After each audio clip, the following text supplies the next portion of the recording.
ഒരു സാധാരണ short wave radio ഉപയോഗിച്ചുകൊണ്ട് ഹാം റേഡിയോ സിഗ്നലുകൾ ട്യൂൺ ചെയ്തെടുത്താൽ മുൻപ് കണ്ട വീഡിയോയിൽ ഉള്ളതുപോലെയായിരിക്കും അതിൻ്റെ ഓഡിയോ ഔട്ട്പുട്ട് നിങ്ങൾക്ക് കിട്ടുന്നത്. ഇതിന് കാരണം ഹാം റേഡിയോ ഓപ്പറേറ്റർമാർ ഷോർട്ട് വേവ് റേഡിയോകളിൽ ഉപയോഗിക്കുന്നത് single side band suppressed carrier മോഡാണ്. പക്ഷേ ഒരു ചെറിയ ട്രിക്ക് ഉപയോഗിച്ചുകൊണ്ട് സാധാരണ ഒരു ഷോർട്ട് വേവ് റേഡിയോയിൽ നമുക്ക് ഹാം റേഡിയോ സംഭാഷണങ്ങൾ വളരെ വ്യക്തമായി കേൾക്കാൻ സാധിക്കുന്നതാണ്. അതെങ്ങനെയാണെന്നാണ് ഇന്നത്തെ ഈ വീഡിയോയിൽ ഞാൻ നിങ്ങൾക്ക് മുന്നിൽ എക്സ്പ്ലെയിൻ ചെയ്യാൻ പോകുന്നത്. വീഡിയോ ആരും സ്കിപ്പ് ചെയ്യാതെ അവസാനം വരെ കാണുക. പറ്റുമെങ്കിൽ എൻ്റെ യൂട്യൂബ് ചാനൽ സബ്സ്ക്രൈബ് ചെയ്യുക. ഓക്കെ ഫ്രണ്ട്സ്, നമുക്ക് നേരെ വീഡിയോ സ്റ്റാർട്ട് ചെയ്യാം. ഫ്രണ്ട്സ്, ഈ ഒരു സാധാരണ ഷോർട്ട് വേവ് റേഡിയോയാണ് ഞാൻ ഹാം റേഡിയോ സിഗ്നലുകൾ റിസീവ് ചെയ്യാൻ ഉപയോഗിക്കുന്നത്. ഇതിൻ്റെ ഫ്രീക്വൻസി ഡയലിൽ ഷോർട്ട് വേവ് ബാൻഡിൽ 60 മുതൽ 19 മീറ്റർ വരെയുള്ള ഷോർട്ട് വേവ് സിഗ്നലുകളാണ് എനിക്ക് റിസീവ് ചെയ്യാൻ സാധിക്കുക. ഇതിൽ 40 മീറ്റർ ബാൻഡിലാണ് എനിക്ക് ഹാം റേഡിയോ സിഗ്നലുകൾ റിസീവ് ചെയ്യാൻ സാധിക്കുന്നത്. ഹാം റേഡിയോ സിഗ്നലുകൾ വളരെ വ്യക്തമായി കേൾക്കുന്നതിനായി ഈ ഒരു റേഡിയോയിൽ അഡീഷണലായിട്ട് നമുക്കൊരു ഓസിലേറ്റർ കൂടി ആഡ് ചെയ്യേണ്ടതുണ്ട്. 485 kHz ആണ് ഈ ഒരു റേഡിയോയിലെ ഇൻ്റർമീഡിയറ്റ് ഫ്രീക്വൻസി. അതുകൊണ്ട് 485 kHzലുള്ള ഓസിലേറ്റർ ആയിരിക്കണം നമ്മൾ ഇതിൽ കൊടുക്കേണ്ടത്. ഈ ഒരു ഓസിലേറ്ററിനെ ബീറ്റ് ഫ്രീക്വൻസി ഓസിലേറ്റർ അഥവാ BFO എന്നാണ് അറിയപ്പെടുന്നത്. ഇതിൻ്റെ സർക്യൂട്ടും PCB ലേഔട്ടും ഈ വീഡിയോയുടെ ഡിസ്ക്രിപ്ഷൻ ബോക്സിൽ നിങ്ങൾക്ക് ഡൗൺലോഡ് ചെയ്യാൻ സാധിക്കുന്നതാണ്.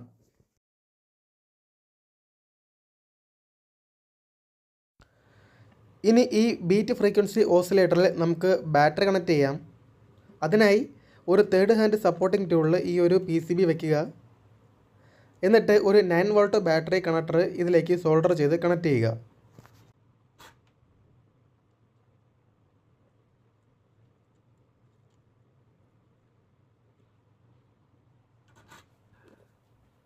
കുറച്ച് നീളം കൂടിയ വയറെടുത്ത് ഇതിൻ്റെ ഔട്ട്പുട്ടിലേക്ക് സോൾഡർ ചെയ്ത് കണക്ട് ചെയ്യുക. ഈ ഒരു വയറാണ് നമുക്ക് റേഡിയോയിൽ കണക്ട് ചെയ്യേണ്ടത്. ഈ ഒരു ഓസിലേറ്ററിൻ്റെ ഔട്ട്പുട്ട് വയർ ഈ ഒരു ഷോർട്ട് വേവ് റേഡിയോയുടെ ആൻറ്റനയിലേക്ക് കണക്ട് ചെയ്യുക. അതിനുശേഷം ഒരു 9 വോൾട്ട് ബാറ്ററി ഈ ഒരു ബീറ്റ് ഫ്രീക്വൻസി ഓസിലേറ്ററുമായി കണക്ട് ചെയ്യുക. അപ്പോൾ തന്നെ ഇതിൻ്റെ പവർ ഇൻഡിക്കേറ്റർ LED കത്തുന്നതായി നിങ്ങൾക്ക് കാണാൻ സാധിക്കുന്നതാണ്. ഇനി റേഡിയോ ഓണാക്കിയ ശേഷം ഈ ഒരു ബീറ്റ് ഫ്രീക്വൻസി ഓസിലേറ്ററിൻ്റെ IFT കോറിലേക്ക് ഒരു പ്ലാസ്റ്റിക് കൊണ്ടുള്ള എന്തെങ്കിലും എടുത്ത് അതിൻ്റെ കോറ് തിരിക്കുക. കോറ് ഒരു പൊസിഷനിൽ എത്തുമ്പോൾ ഈ ഒരു റേഡിയോയിൽ ഒരു വിസിലിംഗ് സൗണ്ട് നിങ്ങൾക്ക് കേൾക്കാൻ സാധിക്കുന്നതാണ്.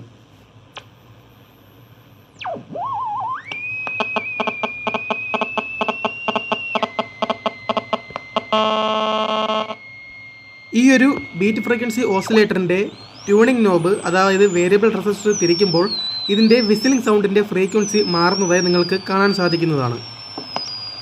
ഈ ഒരു രീതിയിലാണ് ബീറ്റ് ഫ്രീക്വൻസി ഓസിലേറ്റർ ട്യൂൺ ചെയ്യേണ്ടത്. 453 മുതൽ 457 kHz വരെയാണ് ഈ ഒരു ഫ്രീക്വൻസി നമുക്ക് വേരി ചെയ്യാൻ സാധിക്കുന്നത്. ഫ്രണ്ട്സ്, ഇനി നമുക്ക് ഹാം റേഡിയോ സിഗ്നലുകൾ ഇതിലേക്ക് റിസീവ് ചെയ്ത് എങ്ങനെയാണ് വ്യക്തമായി ട്യൂൺ ചെയ്യുന്നത് എന്ന് നമുക്ക് നോക്കാം. അതിനായി ഹാം റേഡിയോ നെറ്റ് ചെക്കിങ്ങിൻ്റെ സമയത്ത് ഈ റേഡിയോ ഓണാക്കി 7 MHz അഥവാ 40 മീറ്റർ ബാൻഡ് ട്യൂൺ ചെയ്ത ശേഷം ഈ ഒരു ബീറ്റ് ഫ്രീക്വൻസി ഓസിലേറ്ററിൻ്റെ നോബ് സാവധാനം തിരിക്കുക.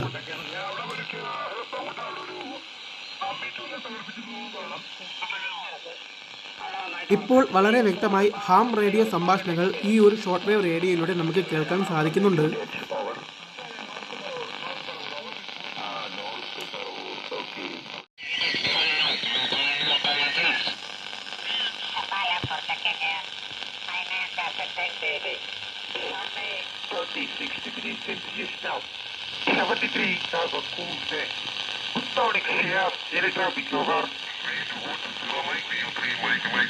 Good morning, sir, and good morning all listeners from the frequency. Copy finance of 5DD, excellent copy here. WX bright and sunny now. Otherwise, no traffic is at 70. Have a nice day. V2 Hotel Sir, Mike, V3, Mike, X-ray. Have a nice day. 73, bye-bye. Yes, thanks, airport checking in. 59 10 dB.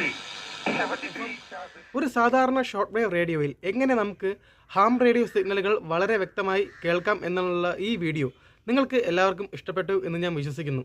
ഇതുപോലുള്ള വളരെ വളരെ വ്യത്യസ്തമായ വീഡിയോകൾക്കായി നിങ്ങളെൻ്റെ YouTube channel subscribe ചെയ്യുക, bell icon click ചെയ്യുക, all enable ചെയ്യുക. Okay friends, പുതിയൊരു വീഡിയോയിൽ മറ്റൊരു നല്ല വിഷയവുമായി നമുക്ക് വീണ്ടും കാണാം. It's me Jomon. My call sign is victor uniform number 3 India zulu delta, signing out.